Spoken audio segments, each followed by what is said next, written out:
Hey, ministry leader. This week we're talking to the marketing specialist at the National Religious Broadcasters Convention.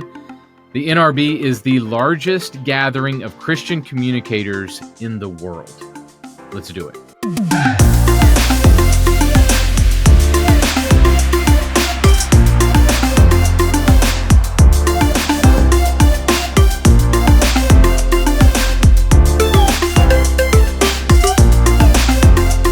Hey, ministry leader, welcome to the podcast. Glad to have you here.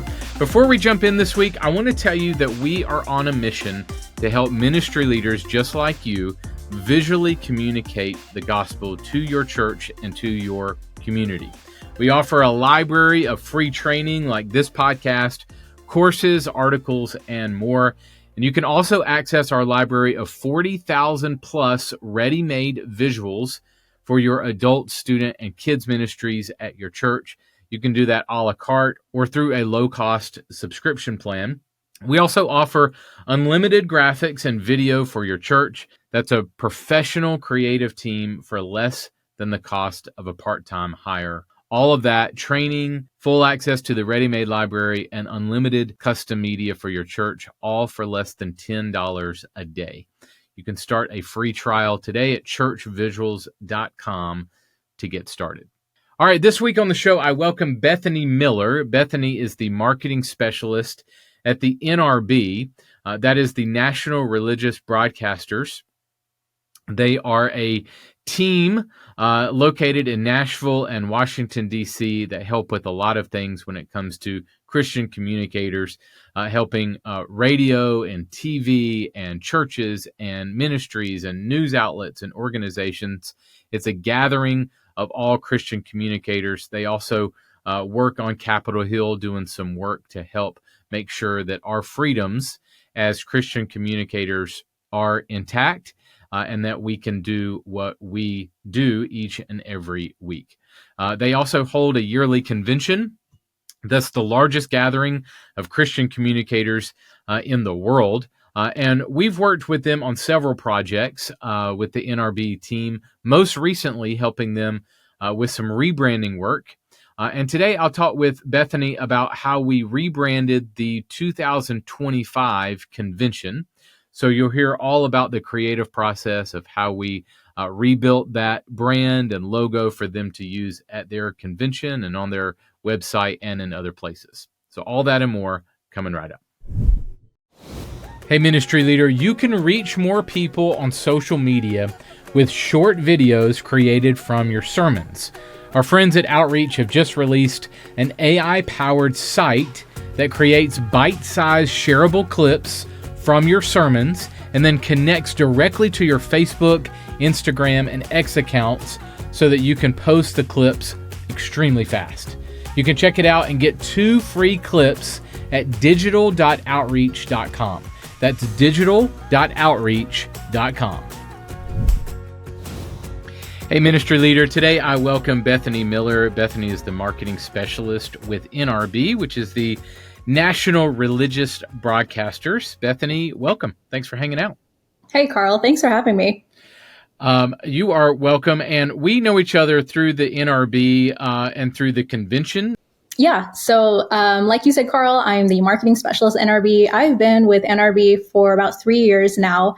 My role focuses primarily on providing marketing support, which includes branding efforts, digital media strategies, and just ensuring that our visual messaging aligns with our mission at NRB across our various departments. Awesome. So tell folks about the NRB for those who don't know.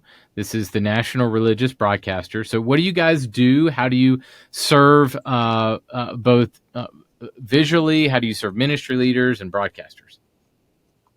Yeah, so NRB is the largest association of Christian communicators with a membership representing millions of listeners, viewers, and readers. NRB's mission simply is to protect and advocate the rights of those who share the gospel through media. And NRB equips Christian media professionals, ministry leaders with resources, network, and training through our membership programs. And then on the advocacy side, NRB's DC-based public policy team works very closely with lawmakers to defend the First Amendment rights and ensure that faith-based content can be shared freely without interference. And then to learn more about NRB and NRB's work, you can visit us at nrb.org. Okay, so what does that mean? Let's kind of put that into practice. So that means that you guys, it's a membership based. So if I'm a television station owner, if I'm a broadcaster, if I'm on radio or podcast or different things, or a ministry, I'm going to pay in a membership, and you guys are serving me through the convention and through resources, right? Yes. And so some of our resources is access to our member database. And so we have thousands of other members nationwide, internationally, and our membership team puts together a webinar monthly. So this is webinars that talk about various different things that benefit ministries, like fundraising and AI and several different things like that. So we bring in other members who are experts in these areas, equipping other Christian media professionals on what that looks like. So just we provide yearly training, but as well as the convention year long. So there's lots of different resources that you can find more about on our membership page on nrb.org. So with the advocacy side, kind of explain that a little bit. So you guys are advocating to our government on behalf of Christian broadcasters, right? Yes. And so since I represent the marketing department, I can't speak too much into what our public policy does, but they are actively on Capitol Hill. So is our general counsel, constantly working with lawmakers on various different bills and advocacy points. There's currently some lawsuits we're a part of to just protect nonprofits, ministries, and just accessibility to the airwaves. As you know, Carl, there are so many people out there wanting to limit our free speech and ability to be on social media and various platforms. And so NRB exists, and we've been around since 1944 to protect those rights, those First Amendment rights that are given to us. And so just like anybody else, we have the ability to communicate the gospel, and we are at NRB here to protect that legally. Good. Tell folks about the convention, kind of give them a snapshot of what they would see if they come and who's it for, that kind of thing. Yeah, so the NRB, International Christian Media Convention, is our largest gathering of Christian communicators, media professionals. We actually just celebrated our 80th NRB convention at NRB 2024 this year in Nashville. And then, of course, our next year, 25, will be our 81st convention. So we've been around for quite some time, but it's a unique opportunity for when I say Christian communicators, that covers a lot of industries. That's broadcasters, that's pastors, that's media professionals, it's anybody communicating the gospel. And today, in such a digitally media saturated world, that covers a bunch of different industries. So this is the place where hundreds and thousands of people who communicate the gospel can come together for 4 jam-packed days to network, share ideas, connect, learn from industry experts. And attendees can participate in several different educational opportunities, like talks and workshops and forums that focus on various topics, whether that's cultural engagement, that's media, that's ministry. They can stay in the know on FCC regulations. We have workshops focused on that. We have workshops focused on fundraising, the tips and tricks and latest things on radio and podcasting equipment. We also have a huge exhibit floor that shows the latest tech and innovative products that you can be using for all your setups. And so NRB Convention is the place for any Christian communicator. And like I said earlier, our upcoming one is in Grapevine, Texas. It really is great. I've been helping to volunteer at the convention for over 20 years. I don't look that old, Bethany, but it's been 20 years. Helping out and just to see it grow, to see the folks that come, the friends that are made, the networking that happens. The convention, the expo floor is very impressive. Our friend Carlton Capps does a fantastic job of bringing, helping secure exhibitors, and just like you said, it's the new tech in there. It's ministries. It's broadcasters and all kinds of different entities, news organizations, all of that in one place. And so you get to see the latest technology, the latest shows and movies coming out, the latest news, all that kind of thing at the convention. So you guys do such a great job with that. Our friend Beth Wakefield does an amazing job of helping put that on. So just a great team that you guys have. So just want to commend you guys there. All right. So you guys recently came to us with a rebrand and logo for the 2025 convention. And so I want to kind of walk through that. and kind of that process for you of how you used custom media. We've custom made this for you, and kind of walked out that process, and then how you guys are going to use it. How are you going to implement that leading up to and at the convention? So tell me about how you were searching for a team to do this type of project, what you guys were looking for as you were searching. Yeah. So, we were coming up. We had just wrapped up NRB 2024, getting ready to start NRB 25. And we were thinking, we need a new look. We need a fresh take on our convention. And while we do have the resources to do internal design work, we really wanted a fresh perspective. So we began our hunt for a design team. And we were really looking for a design partner who just understood NRB and understood our vision. We are very broad. Of course, like I had said, we cover a lot of industries, but we were looking for a creative team that wouldn't be afraid of that, would be able to take that and run with it. So we were looking for someone that had a level of design expertise, but just also understood the unique needs of a faith-based organization.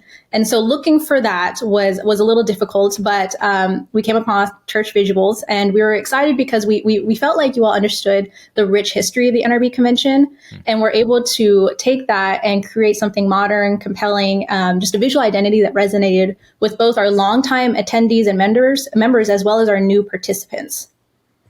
Good. So you mentioned you have a team internally, and we see that a lot. We've talked about that quite a bit on this season of the podcast, in that you might be a church or ministry that has an in-house design team, but they're either overwhelmed or there might be some reason why you need an outsourced team. Maybe you don't want to hire another full-time person to come in and let that be a strain on your budget. Maybe there's an outsourced solution. So let's kind of talk that out a little bit more. I love how you were kind of looking for a new, fresh perspective outside of your in-house team. But why was it worth it to you guys to use that team? Any more pointers there on using an outsource solution? Yeah. So, at first we were thinking a fresh perspective was the route we were going. I'm one of the people on our staff that does a lot of our design work, creating all those printed materials. And sometimes as somebody like that who is sitting with the content day in and day out, it's like, I remember being young and I took art classes. My art teacher used to tell me, all right, let's take a break. Let's step away from it and revisit it with new look, because you've sat with it for so long, you almost start to see the image distorted.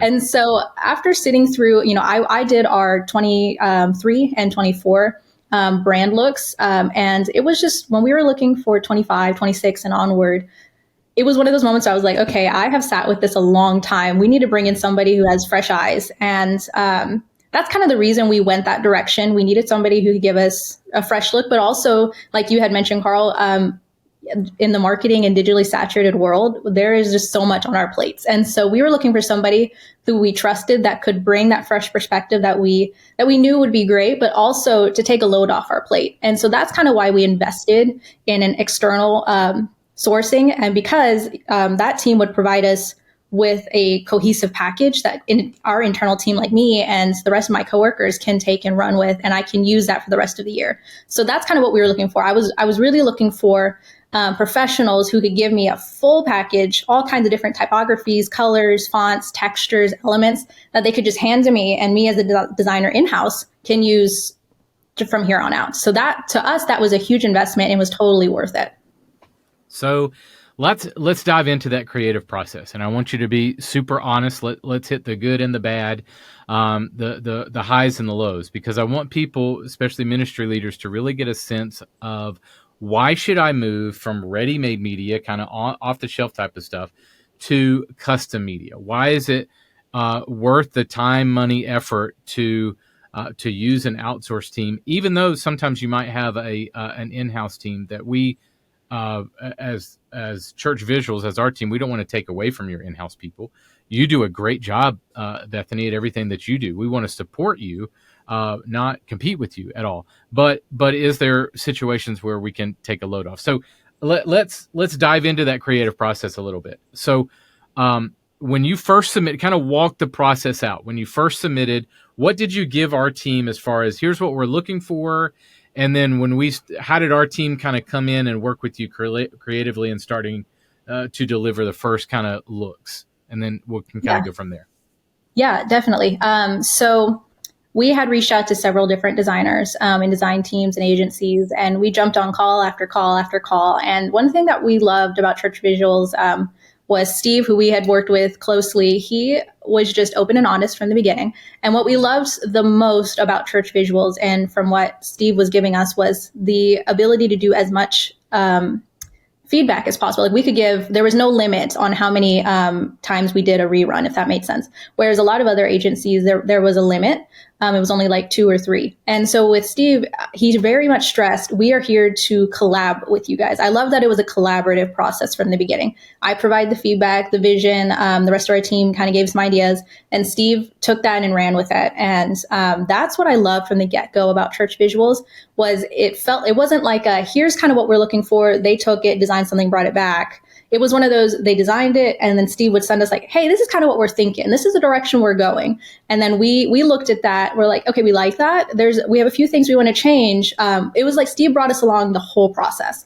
Whereas with some other designers I've worked with outside of NRB, other ministries and other places, it was one of those things where they're like, great, that works great. We're going to design something and we'll see you in 3 weeks. And then it was like, okay, we only had 2 more calls again. Whereas with Steve and Angie, it was constantly like, hey, we're taking you along with this. There was no limit in calls. And we used that. I mean, Steve and I, we've had on and off conversations. So the collaborative process was what really appealed me to Church Visuals. And so from the get-go, the creative process was lots of calls, lots of so like with NRB Convention specifically with that brand, I had told Steve it's a broad, very broad brand. NRB Convention is very broad. We represent so many industries, radio, TV, film. And what I was struggling with was, how do we visually tell that story? How do we visually represent all of those industries? And so Steve was like, okay, I hear what you're talking about. Let me see what we can do.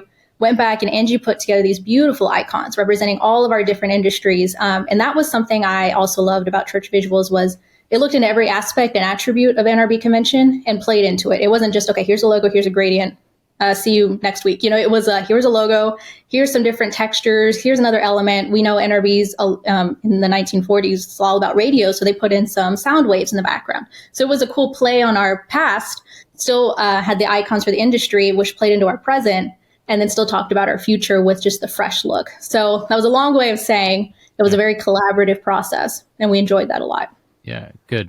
Okay, so talk to a ministry leader if they were to consider doing this, and we might be repeating ourselves here, but are there other things that you liked and disliked about that creative process that another ministry leader might be looking for?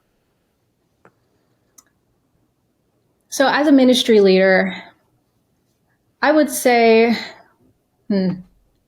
looking into that process, I would say it varies. NRB is a little bit of a different brand than it would be for a church, but I also think a collaborative process would be beneficial to different organizations and ministries as well. And what I loved about that process was the ability to tell the story. And so I think that's important for a ministry to talk about its core values and missions. And go from there. So I still think that Church Visuals is a great process for someone that's like a ministry leader. Now, I think I didn't really have much to say that I disliked about the process. The only thing was they kept coming back to us with so many different logos, so it was almost difficult to choose which route we wanted to go, which is a good problem for sure. Yeah. But I think for a ministry leader, something to really keep in mind is visual identity is the most important thing, especially in a media saturated world.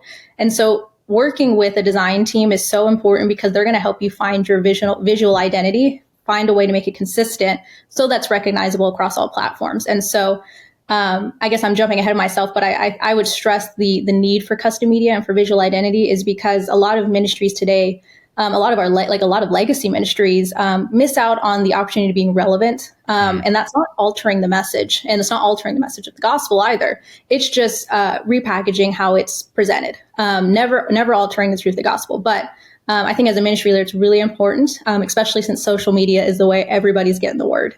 We're finding out about news and latest events all from Instagram. Like I'm keeping up to date on Hurricane Milton on my Instagram. That's just how we stay top of mind. So I think a ministry needs to prioritize that visual identity. Good. Anything you change I know you might have struggled in this area, but I really am curious and would love to know, is there anything that you would do different to make the process better for other ministry leaders, other organizations? Yeah, I'm not sure there is much to speak to that area because I really did enjoy the process. Yeah, I guess I'm not much help there because it was a great process for us. Cool. All right. So let's talk about how you're going to use this stuff, and we'll kind of show the logo on screen. But how are you going to use the logo and the brand in printed pieces? How are you going to use it at convention? How does it give you the pieces that you need, like you mentioned earlier, to show this everywhere, to show it off? Yeah. So like I mentioned earlier, you all provided us a custom package that was very, very full. And so we had a primary logo, but we also had a secondary, and then we had 3 other formats, which was great because we have, one with our long tag. That's great for our press releases and all of our articles that we'll put out on site. But we also have one with a seal and the words around it, which will be a beautiful option for something like on a t-shirt. So at the moment, we have all of our logos in place. If you go to nrbconvention.org, you'll see those logos used everywhere. They're all the stacked ones that Angie provided us, which was a primary or a secondary logo option, was great for our social media dimensions. And so all of our profiles on Twitter, Facebook, LinkedIn, you'll notice that NRB 2025 is stacked. And so that's put in place there. We already have our event signage made and ready to go. That'll be printing soon. And so we have another logo format, all still consistently the same, but just another layout there. What I'm really, really excited about is the screens. So our screens on site, we work with a really great media team that puts together what all of our screens during big keynote sessions, workshops, talks are going to look like. And so we're talking about movement on airwaves. And so Steve and Angie provided me an an Adobe Illustrator file, and that we're going to use that sound wave in the back and make it animated. So we have various different ways we're using this. We have it already in our brochures. And so, yeah, full package, got lots of places it's already in. You were correct. It is .ai is the extension of Adobe Illustrator. So good job. All right, last question for you. Why do your visuals matter when it comes to communicating the gospel? So, Carl, as you know, and I think we've touched on this earlier, visuals play a crucial role in communicating the gospel, especially, like I said, a digital media-driven world where attention spans are incredibly short and content consumption is incredibly high. And the next generation truly is consuming more content than ever before. And media, ministry, faith-based organizations have a strong visual strategy. And it's key to reaching and engaging this generation. And so while we never, like I said, alter the message of the gospel, we remain committed to the full counsel of God. We recognize that visual identity, branding, is just important in communicating how we communicate the gospel and how it is presented. Because that our media is so saturated and this generation is so tech savvy. So with that visual identity, we are ensuring that the unchanging gospel message stands out and reaches people effectively in such a digitally crowded space. Good. All right. So for folks who want to know this is going to come out in a couple of weeks. So tell us how we can get involved in the convention in 25. If there's a ministry leader, especially those who you might have a podcast, you might have a radio program, television program. This is a great convention for you to go to. Ministry leaders all over the place, but definitely if you have those type of outlets. So tell us how we can learn more. How can we purchase tickets? How can we get involved? Yeah, so you can learn more and register for NRB Convention at nrbconvention.org. And you can learn more about NRB and what our NRB membership could provide you, whether you're a ministry leader, a podcaster, a pastor. Membership is for you. It can be tailored to you. And you can visit us at nrb.org/membership to learn more about us there. Awesome. Bethany, thank you so much. Thanks, Carl. We know you are overwhelmed and your budget is tight at your church. We know you want to see salvation and spiritual growth in your community. If you want to reach the people you want to reach for Jesus, your visuals matter. Our custom media plans at Church Visuals are designed to help you visually communicate the message of the gospel in an effective and memorable way. Plans start at less than $10 a day. That's like having a full church creative team for less than a part-time hire. All of our custom media plans include the design and delivery of professional, high-quality custom graphics and video tailored to the needs of your ministry, unlimited design requests and revisions to each project. And unlike any other church media subscription, we're including free access to our extensive library of over 40,000 downloadable ready-made visuals for your adult, student, and kids ministries. We're also training your team how to up your visual media game with free access to over 1,000 church media training resources featuring podcasts, courses, articles, webinars, and more. Join the community of over 60,000 churches that we have impacted by our work, and let us help you visually communicate the gospel at your church. Start your free 14-day trial today at churchvisuals.com. Hey guys, thanks so much for watching the show today. Be sure to like and subscribe to our channel. Thousands and thousands of new subscribers on YouTube. Just in the last few months, a lot of people are finding us. So if you are new to our podcast, new to our training platform, welcome. We are glad you're here. We have grown tremendously in the last few weeks and months. And so thank you for being here. We are glad that you are alongside us. We are on mission with you to help you visually communicate the gospel through graphics, through video in your church context. All right, as we wrap up, here's your church visuals tip of the week. Visual media doesn't just reflect your church's identity, it actively shapes how people perceive your church. So, NRB came to us to rebrand their convention to give the event a fresh, clean, consistent look. And your church should have a visual brand also, an identity. And we can help you with that if you need. Just go to churchvisuals.com and be sure to reach out to us if you need help with a rebrand, a logo, any promotional material for your church. Any graphic or video need, we'd be glad to help you. But your visual brand shapes how people perceive you. Do we judge a book by its cover? Yes, absolutely. Do people judge your church by how it looks? Yes, they do. So if you want to reach the people that you want to reach for Jesus, your visuals matter. I'll see you next week. Your Visuals Matter has been a podcast presentation of Church Visuals. Executive produced by Carl Barnhill. Edited by A.J. Schubert. Title and show graphics by Angie Lomas. For more resources to help you visually communicate the gospel, visit churchvisuals.com.